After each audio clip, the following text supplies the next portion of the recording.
Hi, thank y'all for coming and meeting with me today. I just wanted to talk with you about something that a lot of children deal with but don't always know how to explain. And that's the fear and anxiety that can come with speaking, especially for children who have speech differences and who are deaf or hard of hearing. When I watched the King's speech, it reminded me that communication challenges can happen to anybody. King George had to lead an entire country during World War II. And he also had a severe stutter that made public speaking incredibly difficult for him. Even though he was the king, he still struggled with the same fears that many children experience today.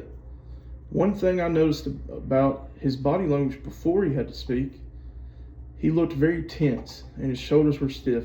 You could tell he was nervous before he even said a word. Another thing I noticed was his face.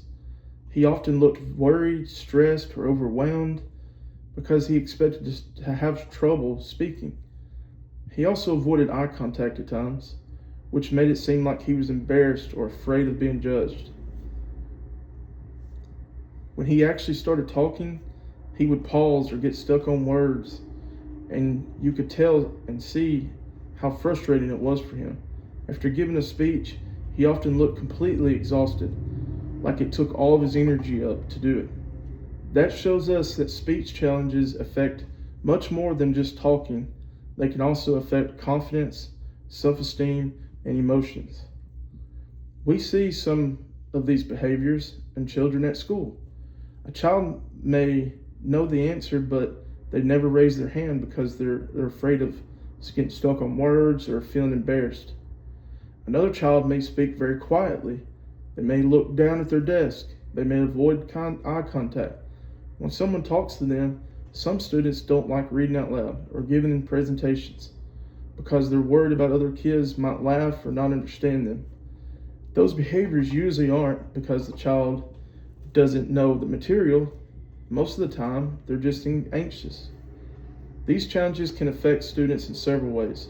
Academically, they may not participate in class very much. So teachers don't always get to see everything they know. They might avoid reading aloud and speaking in front of the class. Even though they understand the lesson, socially, it can be harder to make friends and join conversations. Sadly, some students may get teased because they speak differently.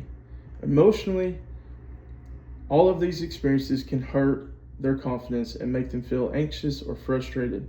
Over time, they even start believing they aren't capable as other people, even though that's simply not true. As a teacher, I want to help build a child's confidence. Instead of expecting them to speak more, one thing that really helps is practicing to small, comfortable situations. For example, instead of asking your child to talk in front of a whole group, start with just one trusted adult. As they become more comfortable, you can slowly add more people. That gradual practice helps build confidence without creating extra stress. Another strategy is simply giving your child more time to answer a question. Many children know exactly what they want to say. They just need a few extra seconds to get the words out. Instead of finishing their sentences or answering for them, try waiting 5 to 10 seconds. That lets them know their thoughts matter and that you're willing to listen. Reading together for just 10 or 15 minutes each day is another great way to build confidence. You can take turns reading and focus on praising effort instead of expecting everything to be perfect. It also helps to celebrate the small victories. Maybe your child ordered their own meal at the restaurant, answered a question in class, started a conversation with another child. Keep track of these moments helps everyone see that progress is being made. Technology can also be a great tool.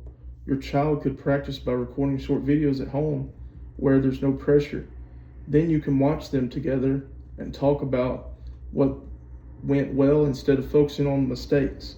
For children who are deaf or hard of hearing, things like captions, hearing devices, and other assistive technology can really help and make a huge difference in both communication and confidence.